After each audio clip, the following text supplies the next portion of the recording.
apa sih yang membuat Bapak sampai harus menyampaikan surat terbuka untuk Deddy Corbuzier dalam bentuk VT? Ya, jadi gini ya Bu ya, dalam masalah penegakan hukum di Indonesia itu hanya 3 hal yang bisa membuat seseorang bisa mendapatkan keadilan. Satu adalah kekuasaan, kedua adalah uang, ketiga adalah no viral no justice, ya, atau media sosial lah di situ. Nah, di dalam hal keuangan dan kekuasaan ini sudah banyak sekali oknum-oknumnya Bu. Ya, jadi kita tahu ada oknum pejabat, contoh tuh Richard Tanur di situ kan kasusnya karena anak pejabat nggak dihukum, ya kan bisa lepas. Duit juga banyak yang kayak begitu ya. Jadi contoh kayak kasus Indosuria itu karena itu kasus investasi yang 107 triliun sehingga orangnya bisa lepas dulu di pengadilan di PN ya. Jadi hal-hal seperti inilah yang sudah merusak tatanan hukum di Indonesia. Dan yang paling sekarang ini bisa dipergunakan oleh masyarakat hanyalah no viral no justice. Dan kita harus akui bahwa untuk podcaster ya dengan follower terbanyak itu adalah Deddy Corbuzier ya, kurang lebih 23 juta atau kurang lebih ya sekitar segitulah 23 juta view orang ya. Jadi saya mau minta dia itu sebenarnya untuk membuka dia punya podcast untuk masyarakat Bu. Ya, karena kalau saya lihat podcast dia itu tidak terbuka untuk masyarakat. Kenapa saya bilang tidak terbuka untuk masyarakat? Coba kalau ada orang miskin, orang yang kesusahan datang ke podcast dia minta di podcastin pasti dia tolak. Ya kan dia tolak. Dan saya nggak pernah melihat podcast dia tuh ada yang seperti itu, orang yang mencari keadilan ya. Jadi orang yang saya lihat di podcast dia program-programnya ya yang saya udah baca, yang udah buka contoh kayak Dinar Candy ya kan, pamer alat vital ya kan, pamer selangkangan, ditanyainnya informasinya kayak Livi Renata, apakah Anda masih perawan? Jadi hal-hal yang sebenarnya sama sekali, sorry ya, bukan hanya tidak mendidik, tapi gak ada gunanya sih buat bangsa ini. Jadi saya sebenarnya sedang menggugah dia. Bukan saya mengejek dia, enggak, bukan. Kita sama-sama, saya tuh kagum sama dia gitu loh. Saya pengen dia tuh bantu, kalau bisa ayo Dad, lu jadi ya bantu nih masyarakat Indonesia, banyak yang membutuhkan. Jadilah pahlawan gitu loh. Jangan kita jadi penjilat oknum, ya itu yang saya nggak mau. Gitu. Bahasa Bapak juga kan kolonel ya, Oke. Terinspirasi dari mana menyampaikan bahwa Deddy ini kolonel, seorang kolonel? Itu masuk di berita-berita ya bahwa dia mendapatkan kolonel sebagai tituler.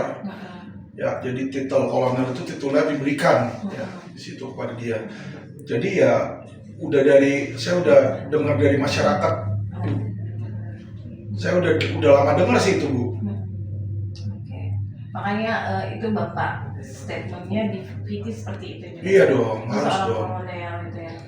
Jangan kita bangga dapat kolonel dari orang, tapi kita nggak bantu orang. Lebih baik kita bantu, ya kan? Kita dapat nanti titelnya dari surga kan lebih bagus. Oke, tapi ada nggak sih kayak masyarakat mungkin yang curhat ke Pak Alvin ingin bersuara melalui podcast Deddy tapi dia tidak terima? Banyak Bu. Banyak. Ada yang bilang bahkan ya kata-kata orangnya kan, kalau maupun sekalipun gitu dia harus bayar ratusan juta. Jika menyampaikan melalui podcast Deddy. Ya, di situ. Jadi makanya saya cuma mau ngetok hati dia. Ya memang podcast yang punya ya Bu ya. Dia punya wewenang, dia mau cas 1 miliar kayak 2 miliar hak dia, benar itu gitu. Cuma maksud saya kan, saya pun juga punya podcast ya. Kayak tadi pun ada orang ibu-ibu nggak punya uang, anaknya jadi dugaan korban malpraktek, minta dipodcastin. Ya saya kasih gratis, contoh kan. Ya kita harus ada sumbangsinya kepada masyarakat, itu yang saya minta sama dia sebenarnya. Jadi bukan menyudutkan, bukan menjelekkan atau bukan buat nyerang dia, nggak ada. Gitu loh, saya melihat dia, saya bangga, karena dia tuh salah satu orang keturunan juga kan sama kayak saya gitu loh. Jadi saya lihat keturunan dan berhasil. Tapi saya opini saya adalah jangan kamu tuh cuma berhasil secara materi, tapi coba kamu berhasil secara hati nurani Anda gitu loh, itu. Kenapa Deddy? Padahal kan ada juga kayak Ria Ricis, Atta, dan beberapa selebgram lainnya yang memang terkenal viral juga nih, sering viral dan menjadi sorotan masyarakat setiap tayangan-tayangan YouTube-nya kan. Jadi selebgram lain juga banyak ya Bu ya. Tapi saya masukin Dedi karena menurut saya Dedi ini yang nomor satu karena dia punya pengaruh ke pemerintah. Jadi kalau Ibu bandingkan misalnya dengan Ria Ricis, bandingkan dengan Atta Halilintar, Andre Taulany mungkin Pak. ya, atau Andre Taulany, kalau Ibu lihat Deddy Corbuzier itu dia punya pengikut lebih banyak dan dia hampir pernah interview pejabat-pejabat tertinggi sekalipun. Jadi tertinggi misalnya presiden atau Prabowo contoh kan, ini kan jadi presiden kita kan, dia pernah interview sama dia di situ. Jadi saya melihat bahwa dia ini bisa menjadi orang yang cocok ya kalau saya lihat ya. Orangnya juga menarik dan pintar cara bicaranya. Kalau dia memang mau bantu masyarakat, saya pasti pikir ini top ini orang. Tapi kan kalau mungkin dia berasumsi bahwa ya ini YouTube saya, suka-suka saya, apa yang mau saya tampilkan gitu. Nah ini bagaimana nih Pak menanggapinya Pak? Misalkan Ya. ada asumsi dari Dedi seperti itu. Ya, dia seharusnya tidak berpikir ego. Kalau dia bilang seperti itu berarti itu menunjukkan egonya seseorang. Jangan lupa, dia bisa tenar bukan karena YouTube dia, tapi dia bisa tenar karena masyarakat pada banyak yang mau subscribe dan nonton YouTube-nya dia. Ya kan, kalau suatu saat masyarakat benci atau kesel, ya kan, dan unsubscribe, dia juga yang akan turun kan di situ. Jadi dia harus berpikir bagaimana sumbangsi apa yang dia bisa berikan. Jangan selalu apa yang Indonesia bisa berikan ke kami, tapi apa yang kami bisa berikan untuk Indonesia itu perlu, Bu. Oke. Tadi Bapak juga kan sempat bilang juga, mohon maaf nih, Iya. menyebut diri sendiri hidup gue nggak lama lagi nih. Ini apa sih sampai harus menyebut hal seperti itu Pak? Ya, saya melihat ya Bu ya, orang yang seperti saya ini gak banyak.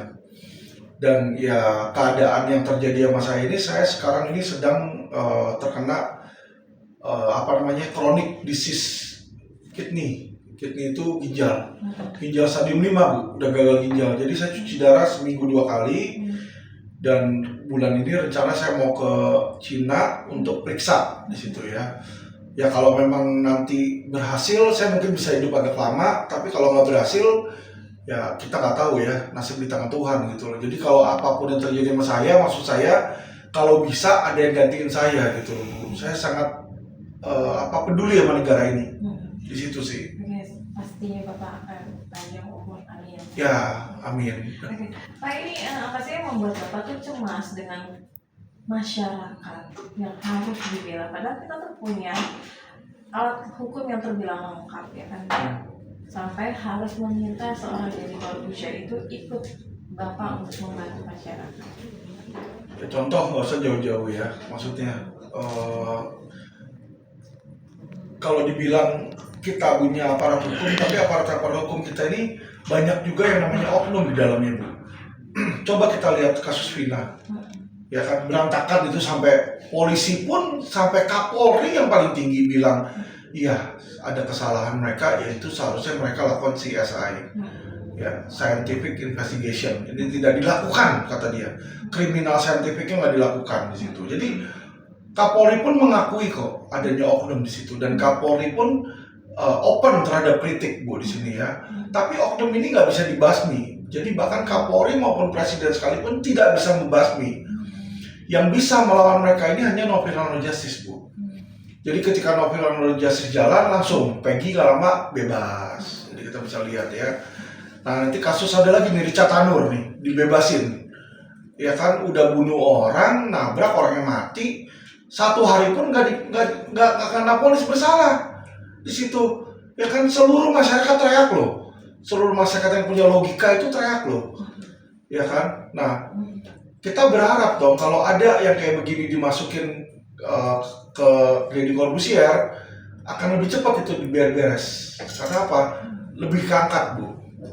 Pastinya juga aparat agak deg-degan ya Pak. Betul. Kalau itu sampai viral di podcastnya. Betul. Kan. Nah ini dari Deddy Corbuzier sendiri, apakah sudah menghubungi Pak Alvin menyikapi video tersebut? Nggak pernah tuh. Jadi terakhir ini saya waktu itu mau minta tolong ke Deddy Corbuzier melalui Patricia Pat Go. Nah, Pat Go ada WA ke Pak Deddy di situ, bilang ini pengacara saya nih mau podcast di situ kan. Jawaban Dedi, aduh nggak bisa karena saya ada foto saya sama Habib Rizik katanya. Jadi dipikir saya ini semacam apa jenis kadrun gitu. Ya kita bingung ya. Saya foto sama Habib Rizik terus dimusuhin orang. Padahal kemarin baru minggu lalu itu ada 2 anggota DPR tuh sama waketumnya Gerindra tuh baru ketemu dia, ya kan? Siapa tuh namanya Habibur Rahman sama satu lagi si Dasko, ya kan? Nah, kok nggak dimusuhin itu wakil rakyat? Ya kan saya ketemu cuma silaturahmi doang, ya kan? Lucu lah kadang-kadang manusia itu. Berarti sampai sekarang nggak ada tanggapan dari dia? Nggak ada. Coba untuk menghubungi mungkin secara langsung by phone. Oh saya nggak ada nomor handphone dia. Atau melalui tim YouTube-nya yang ada di Instagram mungkin Pak, di IC-nya? Nggak ada sih, nggak ada sama sekali komunikasi sama mereka di situ. Ya saya berharap yang namanya ada surat terbuka, ya beliau bisa jawab balikan karena kan beliau punya mulut gitu loh. Kalau beliau nggak mau jawab kan berarti ya udah apa yang kita nggak mungkin harus paksakan. Tapi harapan Bapak nih misalkan sampai detik ini Dedi tidak bereaksi, bagaimana Pak? Harapan Pak Alvin terhadap? Kalau harapan saya itu ya, walaupun mungkin dia nggak jawab saya, tapi dia melakukan apa yang saya minta, itu yang harapan saya. Jadi saya berharap podcast Close the Door itu bisa jadi podcast untuk masyarakat, itu harapan saya. Ya, karena kalau milik dia sendiri nggak ada gunanya. Kalau untuk dia cari duit doang, mau ngapain? Ya kan, kita harus membuat sesuatu, kita bikin usaha, kita bikin kegiatan kita, perjuangan kita berguna bagi Indonesia, itu yang saya mau. Jadi podcast dia ini kemarin kan udah mewawancara anaknya, bapaknya dari si korban tuh. Ibu lihat kan, Richard Tanur tuh. Kan ada korbannya itu yang meninggal, bapaknya udah diwawancara di podcast dia. Jadi saya kasih tahu, walaupun dia nggak balas saya, tapi saya tahu dia sudah menjalankan apa yang saya minta. Karena dia udah lakukan itu sekarang. Ya, kalau sebelumnya kan dia kagak ngurusin Vina, mana mau dia podcastin. Setelah saya ngomong, ada kejadian di Catanur baru di situ. Jadi saya melihat di sini bagus, ini orang berarti ya saya berharap ya bisa terus berlanjut dan bisa jadi membela masyarakat. Oke, Bapak ini masih terkait dengan potret hukum di Indonesia nih, contohnya kasus Vina dan Ronald Tanggul yang tadi kita sebut tadi. Iya. Apakah bisa dikategorikan apa sih potret hukum di Indonesia kita, Pak? Hancur lebur sih Bu. Hancur. Iya, jadi kalau bisa dibilang udah kritis stadium 5 udah terakhir ini Bu. Karena kenapa di situ ya? Hakim itu adalah atau pengadilan adalah benteng terakhir masyarakat untuk mencari keadilan.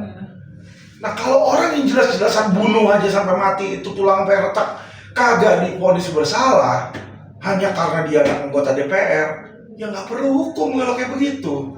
Alasannya karena mabuk ya Pak, alkohol itu juga nggak masuk logika ya Pak ya? Aduh Bu, kemarin itu yang mabuk nabrak orang aja di penjara. Perempuan nih Pak. Iya kan banyak itu yang mabuk nabrak aja di penjara.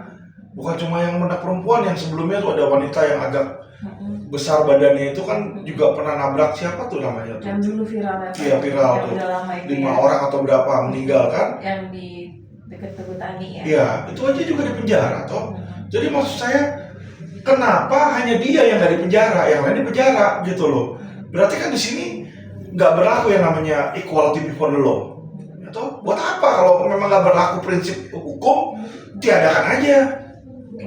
Berarti bisa dibilang nggak sih Pak, pemerintahan Presiden Jokowi ini untuk masalah hukum di Indonesia itu hancur lebur? Ya, honestly saya sudah bicara ya, terlepas dari rasa hormat saya kepada Presiden Jokowi, ya penegakan hukum di era Jokowi ini gagal kalau menurut saya. Dan hasilnya bukan cuma gagal ya Bu, kalau gagal masih mendatar masih oke. Ini udah gagal, turun lagi Bu. Jadi dibanding tahun sebelumnya, dibanding era sebelumnya mengalami penurunan.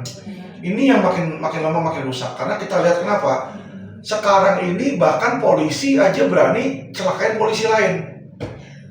Itu udah nggak ada itu levelnya. Ya macan tuh nggak pernah makan anak macan Bu.